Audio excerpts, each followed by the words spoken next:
En esta mañana nosotros comenzamos a estudiar lo que es el concepto bíblico de la adoración congregacional que ofrecemos a Dios en el día de reposo. Y vimos que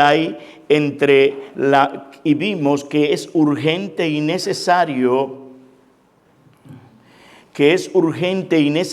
que veamos la conexión que existe, la estrecha relación que hay entre la manera en que vivimos durante la semana y la adoración congregacional que rendimos a Dios el día de reposo. Vimos 1 Corintios 10:31, si pues coméis o bebéis o hacéis cualquier otra cosa, hacedlo todo para la gloria de Dios. Hablamos de la adoración genérica y hablamos también de la adoración personal, y establecimos que no podemos pasar por alto la interrelación que hay entre los diferentes tipos de adoración.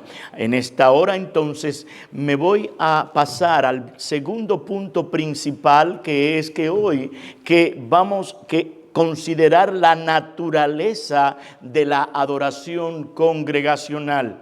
Y primero quiero que veamos juntos que hay dos elementos esenciales para esa adoración de creyentes verdaderos, ofreciéndole a Dios sacrificios espirituales que den gloria a su nombre. Dos elementos. Y luego entonces veremos algunas de las actividades que se lleva a cabo en este tipo de adoración que rendimos a Dios cada primer día de la semana.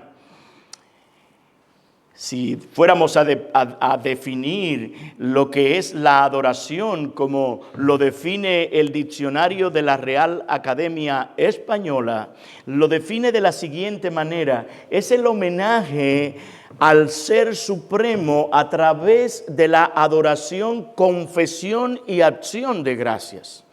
Y si nosotros no tenemos otra definición un poco más profunda que esta abarca algunos asuntos esenciales e importantes de lo que es esa adoración. Pero hay una definición que quiero traer y que recoge la esencia de esa verdadera adoración. Y es la siguiente: la adoración congregacional es la actividad de los verdaderos creyentes que, unidos y capacitados por la gracia y la guía del Espíritu Santo, rinden sinceramente a Dios la alabanza, el honor, la gloria, el homenaje y la sumisión que Él merece. Y esos verdaderos creyentes lo hacen voluntariamente por la virtud inefable del ser de Dios, del glorioso Dios, y a la misma vez por la magnificencia de su obra en el Señor Jesucristo. Yo sé que esta definición está un poco extensa, pero yo voy a tratar de recoger esta definición más adelante. Los creyentes que hemos sido comprados por el precio de la sangre del Cordero, además de la fe y el arrepentimiento, nosotros, capacitados por el Espíritu Santo, unidos, adoramos a Dios. Adoramos a Dios. De manera que la adoración es una adoración teocéntrica, centrada en Dios, no en nosotros. Y esto es importante, porque vivimos en una época, en una generación donde el hombre es el centro, no Dios. Al establecer entonces la naturaleza de la adoración congregacional, ahora quiero llamar la atención a estos dos elementos esenciales, fundamentales, que debemos tener muy presente y que no debemos pasar por alto bajo ninguna circunstancia. En primer lugar, estos dos elementos son la revelación de Dios La predicación, que es lo mismo cuando Dios se revela a su pueblo. Y en segundo lugar, la respuesta o reacción adecuada del adorador, del que recibe esa proclamación. Hay un pasaje en las Escrituras que vemos claramente estos dos elementos, y que esto quiero traspasarlo a ustedes y a mí también, para que cuando estemos el domingo en la adoración a Dios y en cualquier momento en que estemos bajo una predicación bíblica, nosotros experimentemos esto que debe estar presente en nuestra vida. Recibir la proclamación de la verdad y responder a esa proclamación. El pasaje que tengo en mente es Éxodo capítulo número 34, versículos 5, 6 y 7. Y quiero decir algo del contexto primero aquí, antes de leer el versículo. El contexto en el que se desarrollan estos versículos es cuando Dios renueva el pacto con su pueblo Israel.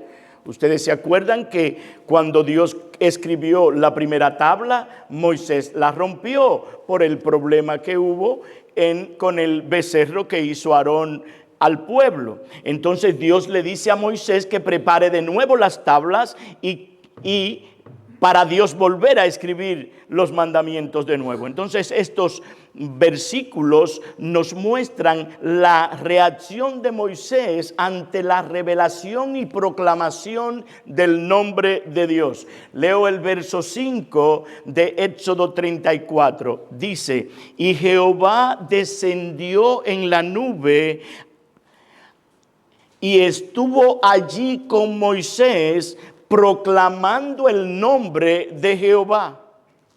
De manera que esto es lo que ocurre cuando se abre la palabra de Dios en el contexto del pueblo de Dios reunido. Dios desciende a través de su palabra y su espíritu. El verso 6 sigue diciendo: y pasando Jehová por delante de él, de Moisés, claro, proclamó: Jehová, Jehová, fuerte, misericordioso y piadoso, tardo para la ira y grande en misericordia y verdad, que guarda misericordia a millares, que perdona la iniquidad, la rebelión y el pecado, y que de ningún modo tendrá por inocente al malvado, que visita la iniquidad de los padres sobre los hijos y sobre los hijos de los hijos, hasta la tercera y la cuarta generación. ¿Qué es lo que tenemos aquí? Aquí tenemos la asombrosa y gloriosa revelación de la naturaleza de Dios. Su nombre es proclamado. Su nombre es proclamado, de aquí que Dios anunció o declaró con autoridad y con formalidad cuál es su nombre, y lo repite 2 veces, y cuáles son las características que se derivan de su nombre. Verdaderamente había una manifestación sorprendente, extraordinaria, maravillosa cuando Dios proclamó, y una de las cosas que enfatiza es su misericordia. Y esto es importante, porque si Él no tiene misericordia, ¿quién se puede parar delante de Él? Nadie. Eso es lo que dice Lamentaciones 3:22 en su primera parte: por su misericordia nosotros no hemos sido consumidos. De manera que Dios hubiera matado a Moisés si no fuera por su misericordia. Jehová, Jehová, el Dios que tiene la libertad y soberanía absoluta y se revela a sí mismo en sus poderosas obras de redención. La pregunta aquí es: ¿cuál fue la reacción de Moisés ante la proclamación del nombre de Dios, de la palabra de Dios? El versículo 8 nos responde cuál fue la actitud de Moisés ante esta revelación. Dice: entonces Moisés se apresuró a postrarse. Esta es la actitud que nosotros debemos traer en el día de reposo. Una actitud de postrarnos delante de Dios. Moisés se apresuró a postrarse a tierra y adoró. De manera que la proclamación de la verdad de la palabra de Dios, al escucharla, debe poner en nosotros primeramente una actitud de postrarnos, una actitud de humillación. Él se inclinó a tierra, rindió a Dios con toda humildad, y reverencia, el honor y el homenaje que Dios se merece. Apresuradamente, dice la Escritura, corrió rápidamente. De manera que tenemos que tener cuidado, hermanos, aquí, y quiero traer una aplicación en este momento, que tenemos que tener cuidado de la actitud con la cual nosotros llegamos a la iglesia el domingo. Porque como lo hacemos todos los domingos, esto pudiera verse como algo, como una costumbre, como un hábito. Y llegamos y vemos a los hermanos, qué bueno, y oramos y cantamos aquí. No. Hay algo extraordinario que va a ocurrir. Dios va a venir a hablar a su pueblo y Dios va a recibir todos los sacrificios espirituales que su pueblo debe traerle a Él. De manera que esto es algo sumamente importante.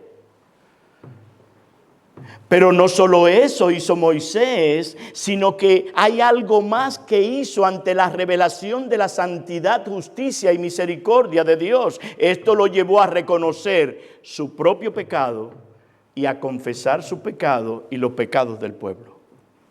Eso es lo que vemos en el verso 9. Dice, Señor, si ahora he hallado gracia en tus ojos, vaya ahora el Señor en medio de nosotros. ¿Por qué? Porque es un pueblo de dura cerviz. Es un pueblo soberbio, orgulloso. Es un pueblo que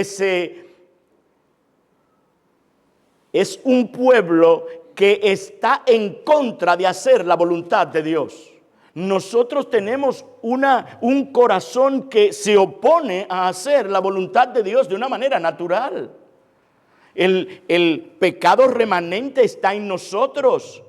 Y ese pecado remanente está ahí. El hombre viejo quiere imponerse al hombre nuevo, y eso va a pasar. De manera que nosotros, de una manera deliberada, de una manera consciente, debemos tratar que ese día sea un día en donde nos entreguemos a Él, preparándonos delante de Él, de una manera que Él reciba nuestra adoración y que reciba la gloria merecida. De manera entonces que nosotros no podemos contemplar la santidad y la justicia de Dios sin reconocer y confesar nuestros pecados. Obviamente, amparándonos en su misericordia, amparándonos en que Él perdona el pecado en Cristo y que Él nos guía y nos ayuda y nos capacita para que le adoremos como Él manda en su palabra. Ahora, la revelación de Dios y la respuesta adecuada a esta revelación y los atributos de Dios pueden ser conocidos a través de la creación y a través de nuestra propia experiencia personal. Los cielos cuentan la gloria de Dios, como hablábamos el año pasado. El firmamento anuncia las obras de tus manos. Un día emite palabra, otro día, etcétera, etcétera, etcétera. Pero la Biblia es la única fuente de verdad fidedigna, objetiva y segura para nosotros hacer y obedecer la voluntad del Señor. Podemos saber y conocer también que Dios existe cuando miramos la creación y a través de nuestra experiencia personal y cómo nos afecta a cada uno de nosotros. Pero la palabra, la Biblia es la única fuente. Ella es viva, ella es eficaz, ella nos revela a Cristo y su obra redentora. Cristo es la misma palabra, Él es el Logos, Él es el Verbo de Dios, Él es la verdad, Él es el camino, Él es la vida. Solamente en Cristo, solamente en Él nosotros nos podemos acercar para adorar a Dios. Podemos malinterpretar muy fácilmente nuestras propias experiencias, o estas experiencias pueden cambiar con nuestras circunstancias y emociones, pero la palabra de Dios es una fuente segura es una fuente de verdad, es una fuente inmutable.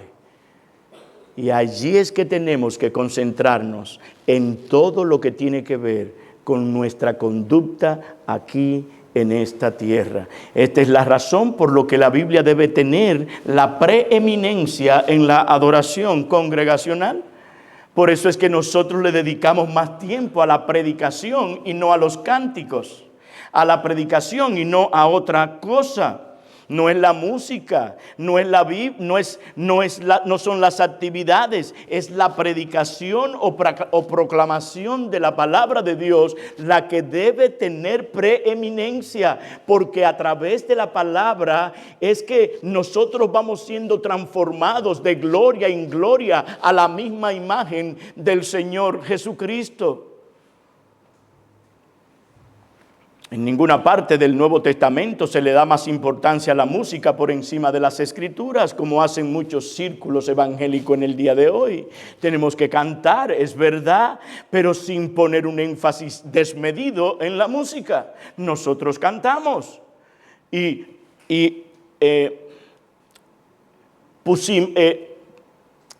nosotros dedicamos un tiempo a cantar. Y glorificamos a Dios, y yo me gocé en esos cánticos, de manera que eso es propio, pero no podemos ponerle más tiempo del que es debido a la música. Dios mandó que su palabra se predique y se exponga y se aplique y se dé un tiempo adecuado para esa exposición. La Biblia y su mensaje deben tener entonces preeminencia en la adoración congregacional. La palabra de Dios es el medio de Dios a través de la cual Él se comunica con nosotros, su pueblo. Y la palabra de Dios trae al pueblo consuelo, trae al pueblo esperanza, exhortación, promesas. Ella nos enseña, nos corrige, nos redarguye, nos reprende, nos amonesta. Es a través de la palabra que salimos de aquí fortalecidos, sabiendo que tenemos esperanza en Cristo, sabiendo que no es por las obras de la ley que nosotros nos salvamos, sino por la obra redentora de Cristo en la cruz del Calvario. Es su sangre derramada la que nos limpia de todo pecado. Es a través de lo que Él hizo y lo que Él ha hecho que nosotros podemos tener vida eterna en su nombre. De manera que todo el consejo de Dios y todo esto para formar la imagen de Cristo en nuestras vidas. Por eso es que Pablo, después de decirle a Timoteo que toda la Escritura es inspirada por Dios y útil para enseñar, para instruir en justicia, en 2 de Timoteo 4, 1 y 2 le dice: te encarezco delante de Dios, que juzgará a los vivos y a los muertos en su manifestación y en su reino, que prediques la palabra. Es la palabra. Que instes a tiempo y fuera de tiempo, redarguye, reprende, exhorta con toda paciencia y con toda doctrina. De manera que es las Escrituras. Por eso ustedes, el pueblo de Dios, debe ocuparse de orar, que esa palabra venga con poder, discernimiento, con denuedo, para que el carácter de Cristo sea formado en nosotros, para que Dios sea glorificado, para que Cristo sea honrado en esa adoración. Ahora bien, no es suficiente que el adorador conozca la verdad, porque muchos conocen la verdad y la tienen en su intelecto. Hay muchos que tienen conocimiento de la Biblia, pero no viven según ese conocimiento. De manera que esa palabra que conocen no ha llegado a su corazón para transformar sus vidas a lo que Dios ha mandado.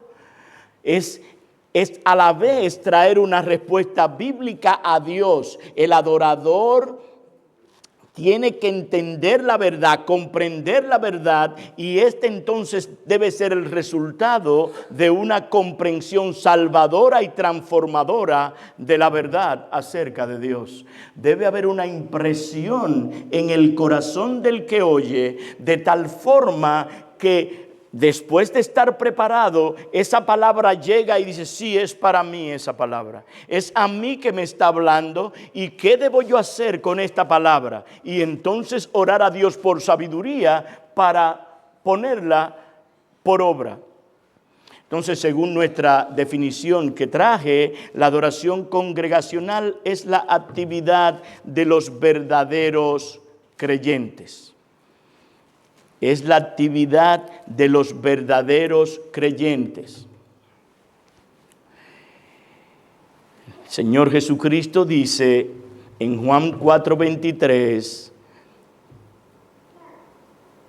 que Dios busca verdaderos adoradores que le adoren en espíritu y en verdad. La adoración entonces congregacional es una actividad de creyentes verdaderos. No es posible que un incrédulo haga tal cosa. La pregunta entonces es, ¿quiénes son esos creyentes verdaderos que Cristo dice que el Padre busca a esos adoradores? Son aquellos que han sido objeto de la gracia salvadora de Dios. Por gracia somos salvos por medio de la fe, y esto no de vosotros, sino es un regalo de Dios, para que nadie se gloríe, porque mire, si usted entiende que hizo algo para salvarse, la salvación, no va a haber quien lo soporte. No va a haber quien lo soporte.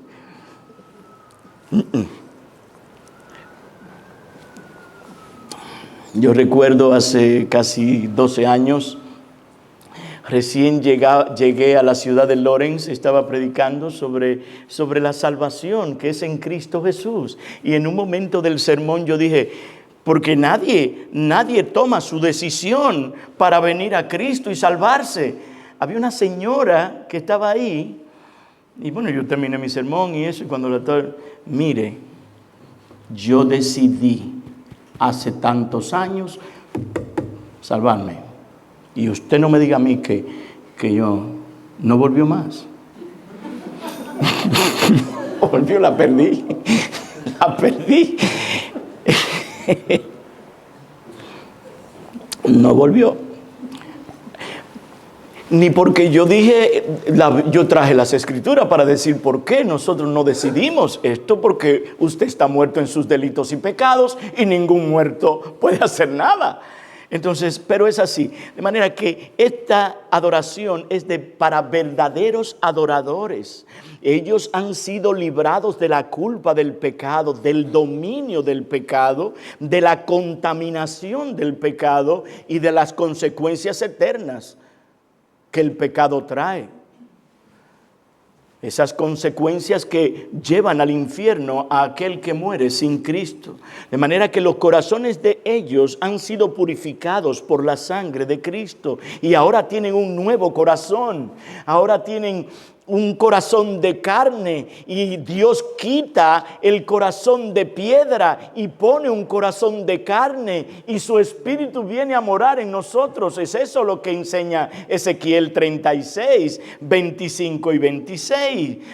Dice, esparciré sobre vosotros agua limpia. ¿Y para qué sirve el agua? Para purificar, para lavar, para limpiar. Y seréis limpiados de todas vuestras inmundicias. Escucha, hermano querido, escucha, hermana querida, lo que pasó contigo cuando tú, por la gracia de Dios, te arrepentiste de tus pecados y creíste en el Señor Jesucristo. Sigue diciendo Ezequiel, y de todos vuestros ídolos os limpiaré.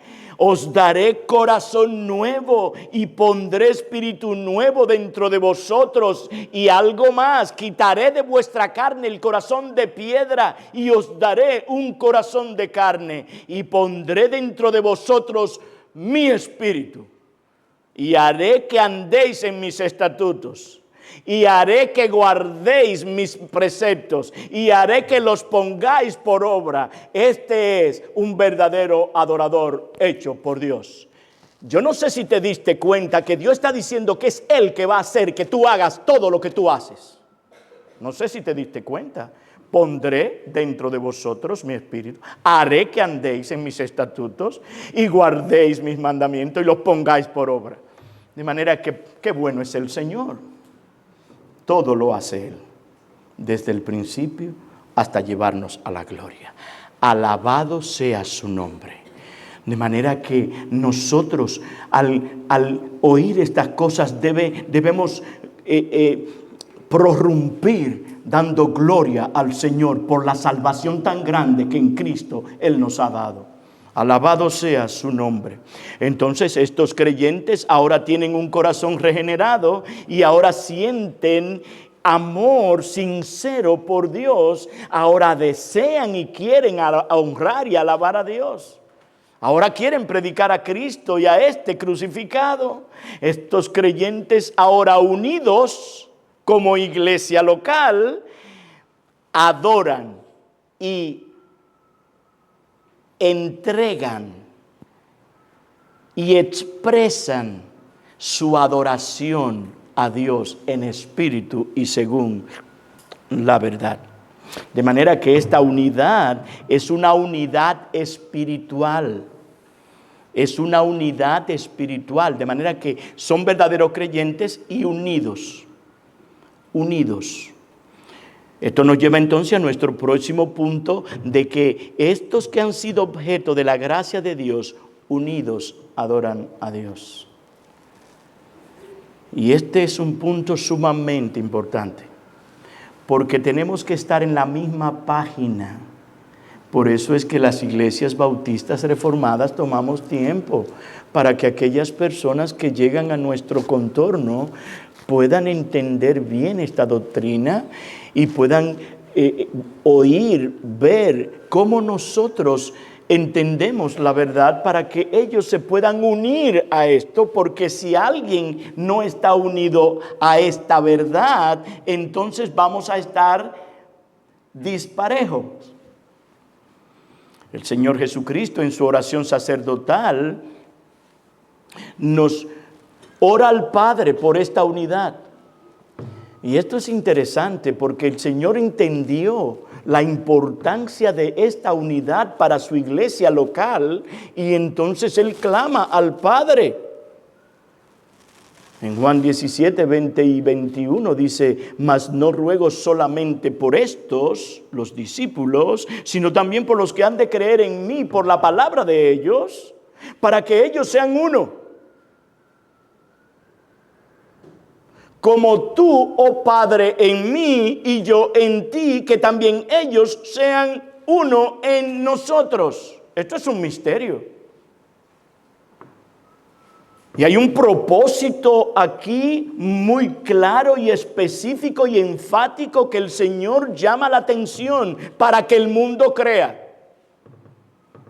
De manera, hermanos amados, que la unidad del pueblo de Dios para la salvación de los perdidos es sumamente importante para que el mundo crea que tú me enviaste. La gloria que me diste yo les he dado para que sean uno, así como nosotros somos uno. De manera que aquí está hablando de una unidad doctrinal, de una unidad espiritual. Por eso es que usted ve que hay personas que no encajan aquí. Porque esto tiene un asunto sumamente espiritual y doctrinal. En virtud entonces de su unión a Cristo y su comunión con Él, ellos están unidos unos a otros. Los une su amor por Cristo y los une el amor que ellos tienen unos para con otros. Y ese amor tiene que ser un amor genuino entre el pueblo de Dios. Tiene que ser un amor auténtico, sincero. Por eso es que nosotros tenemos que amar a nuestros hermanos. Por eso es que nosotros tenemos que orar por nuestros hermanos. Por eso es que nosotros tenemos que cuidar a nuestros hermanos. Si tú eres el guardia de tu hermano, tú lo eres. De manera que esto revelará el poder y el poder salvador de Dios en Cristo cuando nosotros estamos unidos unos para con otros. Yo doy gracias a Dios cómo se unen estas dos iglesias cada año para hacer esta estas conferencias. Esto es bueno, esto es beneficioso, esto da gloria al Señor. Hay un comentarista que dice, hablando de este amor que lleva a la unidad, dice él, es justamente en el amarse unos a otros que llega a expresarse la unidad de todos los creyentes verdaderos. Juan 15, 12 y 7. Este es mi mandamiento, dice Cristo, que os améis unos a otros como yo os he amado. Esto os mando, que os améis unos a otros. No es una opción, tú tienes que amarme a mí. Y yo no me quejo del amor de ustedes. Pero tú no tienes opción, yo tampoco. Tengo que amarte. Tengo que pensar en ti, en los asuntos tuyos, en cuando tú tienes situaciones difíciles, son mías también. Y yo tengo que llevarla al trono de la gracia, clamando al Señor con un corazón sincero. Esa es la piedad. Esa es la unidad. Y eso el Señor lo está viendo. Porque Él ha mandado que hagamos tal cosa. Y entonces podemos preguntar, ¿en qué los creyentes son uno? ¿Están unidos? Bueno, están unidos en mente, están unidos en esfuerzo y están unidos en propósito. Para estar aquí en este lugar fueron muchas cosas que hubo que hacer. Están unidos en mente, están unidos en propósito, están unidos en esfuerzo. El Señor mira eso. Por eso el Señor viene y se presenta y habla a su pueblo. Y podemos ver en esa reunión que se hizo antes de ahora, pude ver la gracia de Dios allí, cada quien dando su opinión de una manera sincera, tranquila, buscando la gloria de Dios. El Señor está presente. Entonces, ellos como un solo cuerpo se reúnen. Acuérdate que no es sola que tú vienes, que no es solo que tú vienes. Nosotros venimos, como dice Pedro, acercándoos como piedras vivas, unidos. ¿Con qué propósito? Como dice Romanos 15:6, para que unánimes a una voz puedan glorificar al Dios y Padre de nuestro Señor Jesucristo. ¿Por qué ustedes ven que nosotros no tenemos un adorador? Como hay adoradores ahora, hay adoradores. Yo veo en las redes sociales, el adorador fulano de tal viene para nuestra iglesia. ¿Qué? ¿Cómo es eso? Nosotros unánimes a una voz. Es una sola voz que sube al cielo cuando nosotros estamos en adoración. La voz del pueblo de Dios, la voz del cuerpo de Cristo, en la cual Él es la cabeza y nuestro Redentor. De lo que estoy hablando entonces es de una adoración donde el pueblo de Dios, comprado por el precio de la sangre de Cristo, está unido en mente, esfuerzo y propósito. Obviamente que unidos tampoco significa que estamos aquí en este grupo y que por eso estamos todos unidos. Porque puede ser que tú estés aquí, que no seas parte del cuerpo de Cristo. Y lo que yo quisiera es que antes de irte de aquí, tú vengas a ser parte del cuerpo de Cristo. Porque hoy Dios puede salvarte y unirte a ese cuerpo de Cristo. Y ser entonces parte de los que adoran a Dios en espíritu y según la verdad. De manera que nosotros en unidad de espíritu, nadie puede, se trata de una unidad doctrinal, como dice Efesios 4, 1 al 7. Se trata de que tú estás tratando, como dice la palabra de Dios, con tus pecados. Se trata de que tú no estás permitiendo que lo que te hizo aquel hermano o aquella hermana te paralice y te angustie y te consuma. sino que tú vas a ver, a buscar al Señor en oración de lo que tú tienes que hacer para acercarte a aquel hermano o a aquella hermana que te agravió, para resolver la situación. Porque el Señor Jesucristo entiende que iban a suceder estas cosas, por eso el perdón. Si tu hermano peca contra ti, anda a ver, estando tú y él solos. ¿Y por qué solos? Porque tú tienes que salvaguardar la fama de tu hermano. Porque tú tienes que salvaguardar la imagen de tu hermano. Tú tienes que tener cuidado de tu hermano. Por eso tiene que ser solo. Porque si lo convenciste de que pecó contra ti y te pidió perdón, ahí se quedó. El pastor no tiene que saber nada.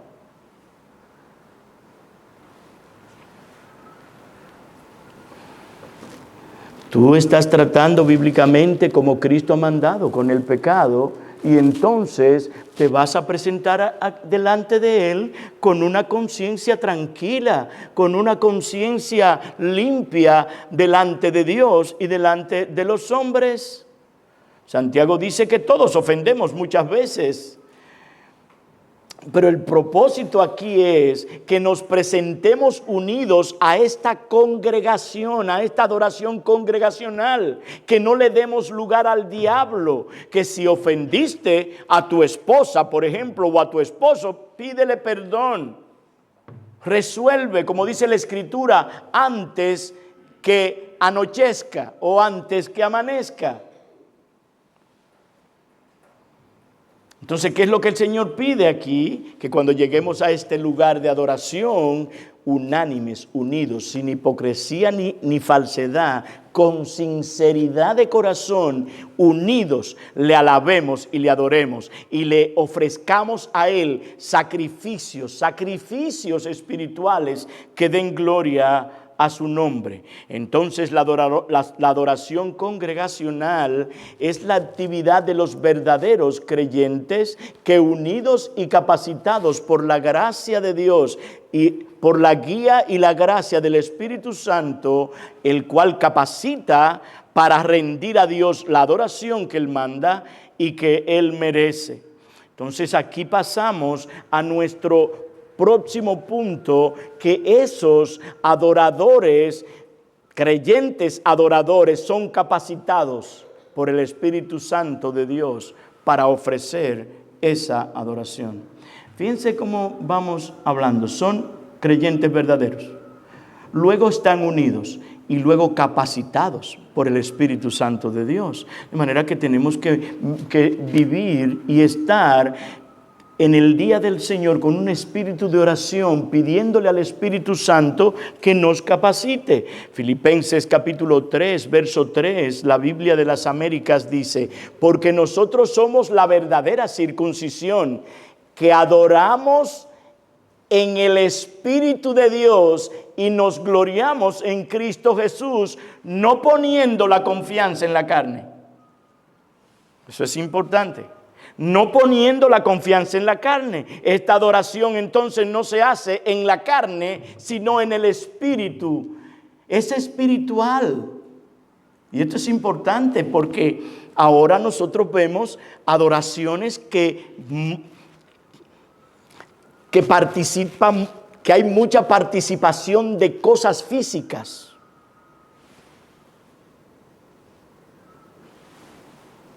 Levantamos las manos. Yo no estoy diciendo que sea pecado eso. Yo puedo decir aquí, según las Escrituras, que levantar las manos no te hace más ni menos en la adoración. Punto. Porque esto es espiritual. El Señor no está viendo si tú estás levantando las manos o no. El Señor está viendo tu corazón en esa adoración. Es un asunto espiritual. La adoración que Dios demanda de nosotros es guiada por el Espíritu Santo. Por eso es que el Señor dice muy enfáticamente: mas la hora viene y ahora es cuando los verdaderos adoradores adorarán al Padre en espíritu y en verdad, porque también el Padre tales adoradores busca que le adoren. Dios es espíritu, y los que le adoran en espíritu y en verdad es necesario, y es importante esto, es necesario. No es posible hacerlo de otra manera. Cuando nosotros hablamos que es necesario comer para poder tener salud, es necesario comer. Es necesario que sea en espíritu y en verdad, porque si no es así, Dios no recibe esa adoración.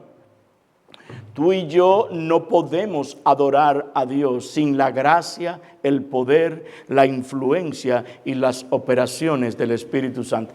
No podemos. Eso es una obra espiritual.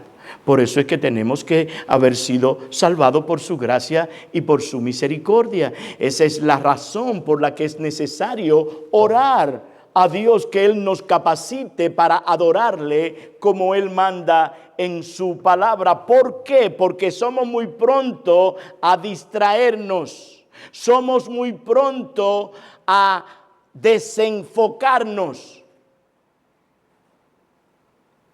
De repente la hermana llega a la iglesia y se acuerda, óyeme, planché la falda y yo desconectaría la plancha. ¿Se fue? ¿Se fue? Se fue. Somos fácil de distraernos, hermanos. Y el enemigo sabe cómo distraernos. Cualquier cosita nos distrae. Y mi propósito es, y también para mí, es que tratemos con estas cosas y saquemos esos pensamientos. Si se quedó la plancha, que lleguen los bomberos y resuelvan. Señor, pero déjame adorarte.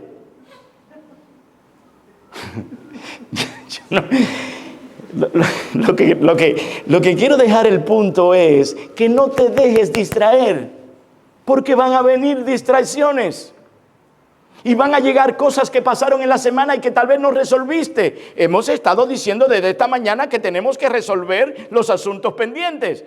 Pastor, ¿y si llegué y no resolví aquello? Resuélvelo ahí. Señor, agravié a fulano de tal. Pasó tal cosa, perdóname. Desde que salga de aquí, en la primera oportunidad resuelvo tal cosa. Dios te lo recibe como si fuera resuelto. Ese es el Dios que tenemos. Entonces, ofrecemos ahí nuestra adoración al Señor. El punto es que somos fácil para nosotros distraernos, nuestras mentes vuelan. Y tú verás el domingo.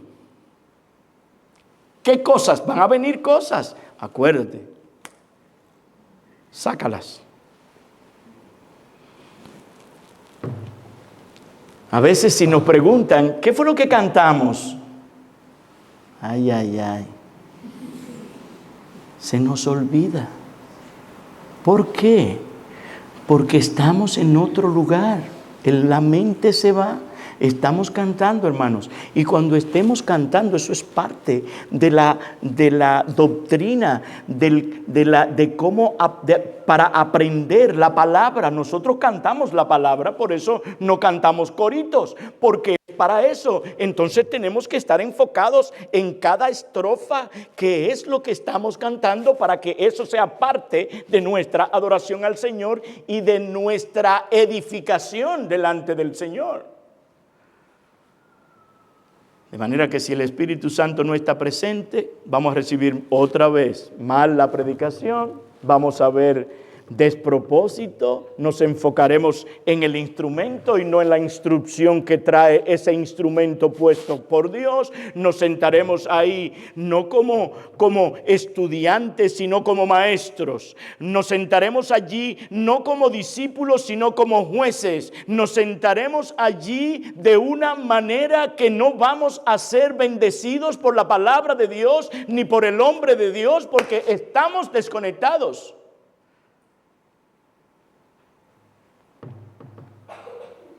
Nos sentamos allí como si fuéramos maestros y ya no necesitamos aprender más. Ya lo sabemos todo. Así es el espíritu de algunos.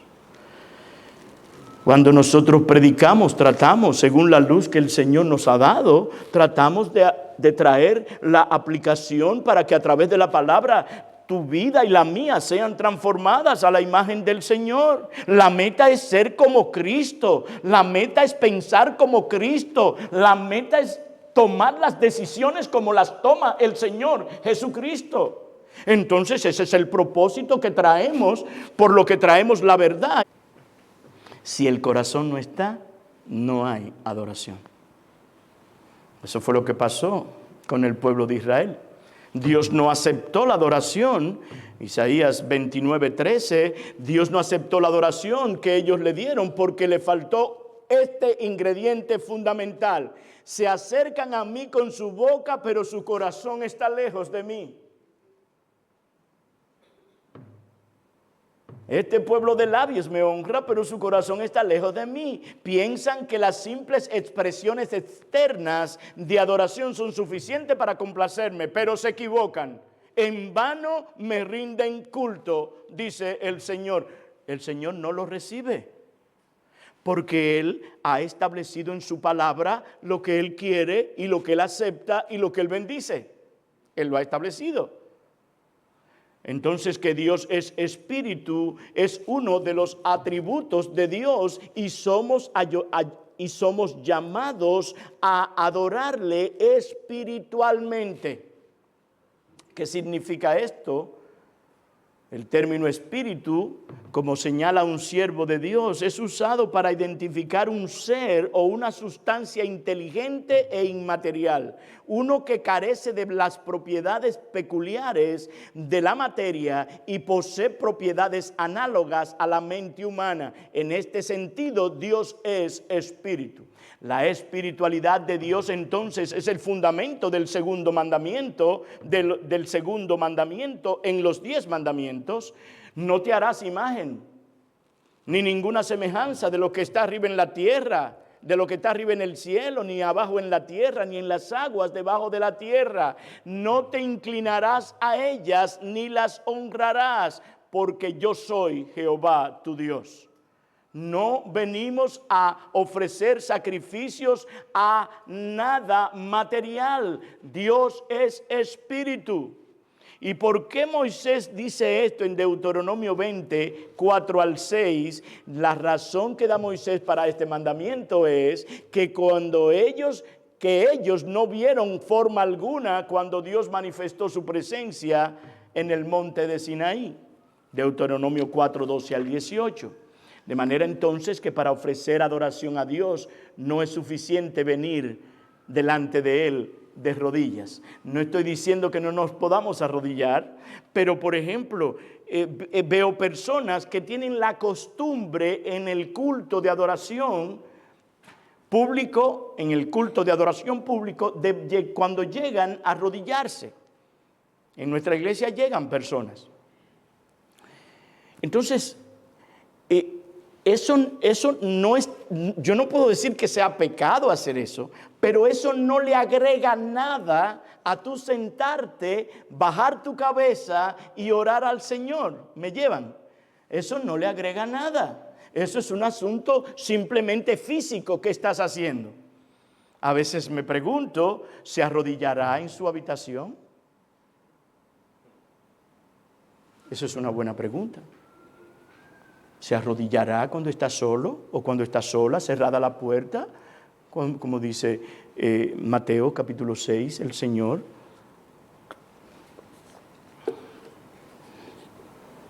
A veces levantan las manos. Lo que tenemos que levantar es el corazón. O sea, nuestra naturaleza espiritual debe rendir homenaje, o de lo contrario, Dios no está aceptándolo. Guillermo Hendrickson, hablando sobre esto, dice que la necesidad de una adoración espiritual, realmente espiritual, tiene sus raíces en la esencia de Dios. Dios es espíritu. En el original, el sujeto Dios va al final y lleva artículo. El predicado espíritu es la primera palabra de la oración y va sin artículo. De manera que el predicado se pone en primer lugar para hacer resaltar esta verdad. ¿Y cómo es que dice entonces el texto? Dios es completamente espiritual en su esencia. Literalmente es, espíritu es Dios completamente en su esencia. No es que Dios es espíritu, es que espíritu es Dios en su esencia completamente. Dios no es un Dios de piedra, ni un árbol, ni una montaña para que se tenga que adorar en este monte o en aquel monte, como el Señor le dijo a la mujer samaritana. Dios es un ser incorpóreo, personal e independiente. Por ello, los que le adoran deben adorarle en espíritu y en verdad. ¿Y qué significa entonces adorar en espíritu y en verdad? Y esto va a ser mi último punto para esta noche. ¿Qué significa adorar al Padre en espíritu y en verdad? La frase espíritu y en verdad, en el contexto que el Señor Jesús la dio, ha estado poniendo dos cosas sobre la mesa. La primera es, una adoración que merezca ese nombre no se ve cohibida por consideraciones de tipo físico. Por ejemplo, el que uno ore en este lugar o en otro lugar, como dice Juan 4:21. En segundo lugar,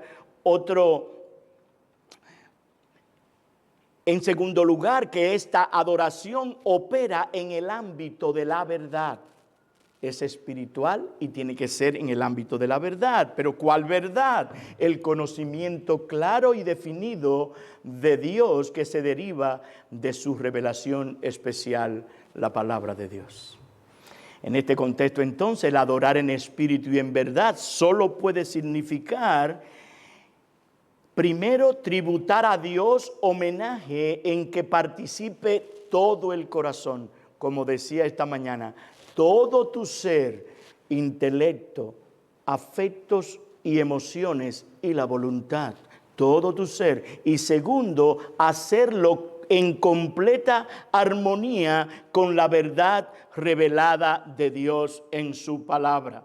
Con la verdad revelada de Dios en su palabra. Esta adoración, por tanto, no solo será espiritual en lugar de material, no solo será interna en lugar de externa, sino que también estará dirigida al verdadero Dios. Ese verdadero Dios que la Escritura presenta y que se ha revelado en la obra de redención, en la persona y la obra del Señor Jesucristo. De manera que es una adoración al Trino Dios, Dios Padre, Dios Hijo y Dios Espíritu Santo. Los adoradores genuinos adoran en espíritu y en verdad, porque tales adoradores el Padre busca que le adoren. Esto no significa que existen personas que se han hecho adoradores ellas mismas y que el Padre las está buscando. Sí, porque mírelo ahí, adoradores. Y el Padre lo busca. Soy un adorador. Soy una adoradora. Eso es lo que pasa. Eso no es lo que significa eso. Más bien el sentido de que el Padre continúa buscando intensamente a sus elegidos para hacerlos tales adoradores. Eso es lo que significa eso. El Padre, Dios el Padre, a través de su palabra, su espíritu, anda buscando esos adoradores a través de la proclamación de la verdad y del evangelio de Jesucristo para perdón de pecadores. De manera que no hay adoradores. No lo hay. Todos nosotros somos los adoradores que Dios ha llamado a adorarlos en el espíritu y la verdad. De manera que la esencia de la búsqueda de Dios es para salvación. Su búsqueda entonces entraña salvación. ¿Por qué? Porque el Hijo del Hombre vino a salvar y a buscar lo que se había perdido. Y eso fue lo que pasó con esta mujer samaritana. ¿Se acuerdan cuando él le dijo, busca a tu marido? Ay, perdón, ya me iba para allá. Sí, pero me acordé. Busca a tu marido. Y ella como que pensó, ven acá. 1, 2, 3. Ay.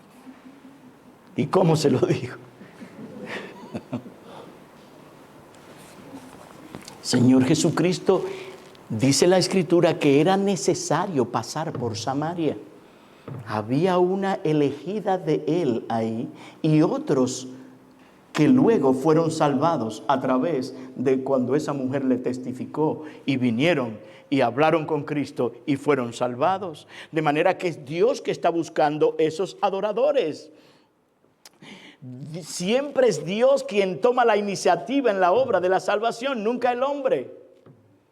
Para los que llevan notas, Juan 3:16, Juan 6:37, versos 37, 39, 44 y 65, Juan 15, verso 16.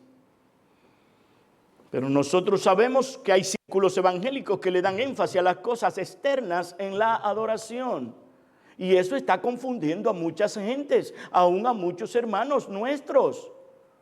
Porque si no somos cuidadosos y andamos cerca del pastor para aquellas cosas que tenemos dudas, nosotros podemos caer en pensar que ellos están bien. No están bien. No están bien. Es en espíritu y según la verdad. Un comentarista dice sobre esto: muchos de los cultos de hoy ponen el énfasis en la música, la acústica, el sistema de sonido, las luces, etcétera, pero no vienen al Señor con un corazón humilde y una verdadera devoción. Termina la cita. Y ellos creen que el Señor no los ve. Y a veces, hasta nosotros los pastores pensamos, ven acá, pero ¿cómo prosperan? ¿Cuánta gente hay? Llenan los lugares. Prosperan mucho. Y nosotros con necesidades básicas. Pero nosotros creemos y queremos glorificar a nuestro Dios. Que Él sea glorificado en su iglesia. En medio de la escasez, en medio de la dificultad que tiene el adorar de esta manera. Tiene un costo adorar esto, pero tiene una bendición extraordinaria que vamos a ver en mi último sermón si el Señor nos ayuda. De manera que a Dios no le importa si tenemos los mejores equipos de sonido y los mejores equipos de adoración. Si no venimos a adorarle de corazón, no estamos hablando de una. Si no venimos a adorarle de corazón, Dios no recibe la adoración. No estamos hablando de una adoración emocional ni sentimental, sino de una adoración centrada en la verdad, una adoración centrada en el Dios que está detrás de esa verdad, y es para la gloria de Él, y tenemos que hacerlo y debemos hacerlo en espíritu y según la verdad. Y aquí estamos hablando de un corazón iluminado por el Espíritu Santo. De manera que esto habla del ser de Dios, del infinito y eterno, inmutable, glorioso Dios. Dios quiere un culto sencillo. ¿Saben por qué? Porque quiere los corazones de nosotros, no lo que nosotros podemos traerle a Él. Dios no necesita nada.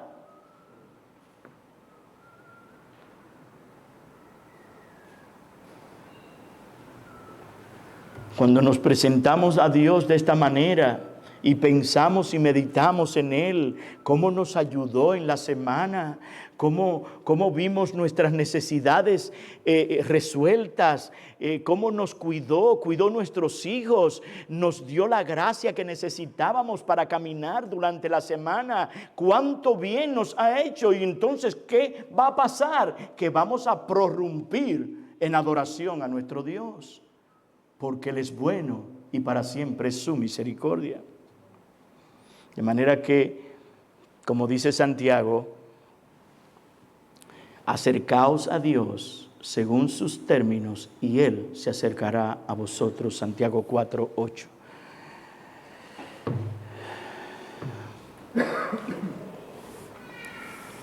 Hasta aquí entonces, hermanos, hemos visto los dos elementos indispensables o los dos elementos esenciales e indispensables para una verdadera adoración, que vimos la revelación de Dios al recibirla y la respuesta o reacción de nosotros. Te pregunto, hermano querido, hermana querida, ¿cómo es tu receptividad de la palabra de Dios cuando vienes al culto de adoración? ¿Cómo vienes a ese culto? ¿Cómo desde el sábado comienzas a pensar de lo que va a ocurrir en ese día del Señor? Es un día de cada 7 que Dios ha apartado. 6 días trabajarás, harás toda tu obra, mas el 7º día es para Jehová tu Dios. No hagas en él obra alguna, ni tú ni tu hijo.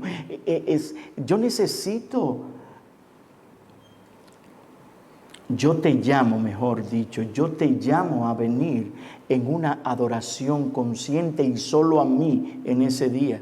Entonces, ¿cómo venimos? ¿Cómo nos acercamos a Dios?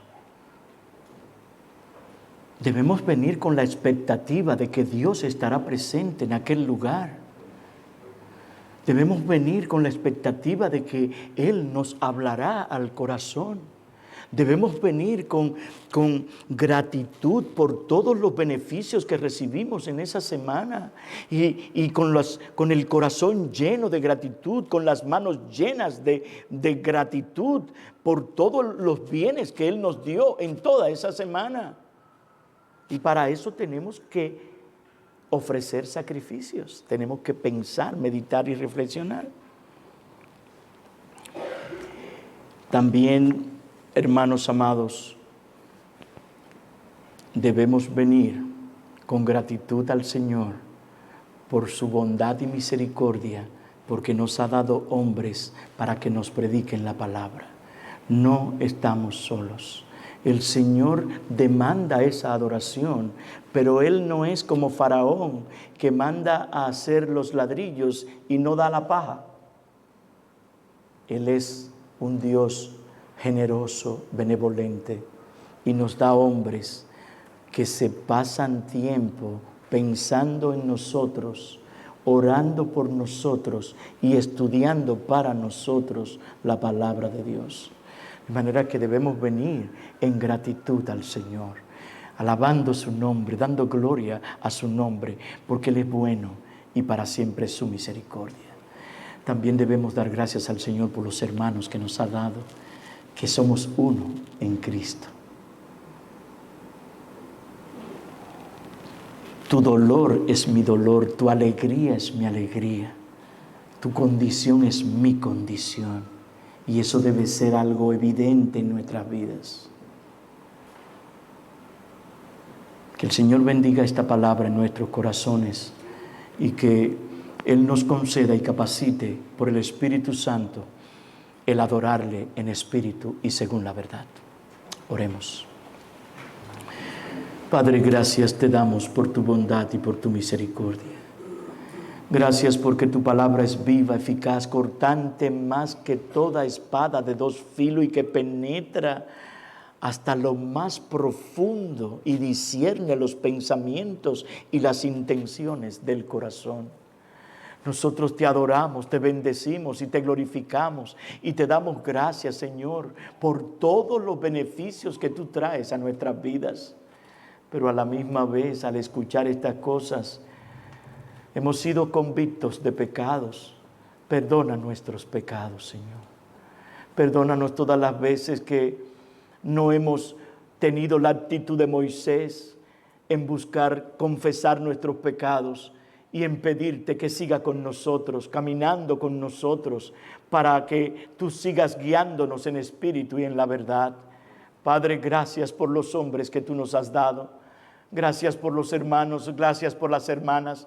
Gracias por la unidad que tú nos has dado. Que tu nombre sea exaltado y glorificado y que aunque sea uno, tú traigas al conocimiento de la verdad y seas salvo al ver la unidad y el amor que nosotros tenemos unos para con otros. Que tu nombre sea exaltado porque nos acercamos a ti a través de aquel que abrió ese camino ese camino nuevo y vivo, nuestro bendito Señor y Salvador, el Señor Jesucristo. Amén. Amén. Amén.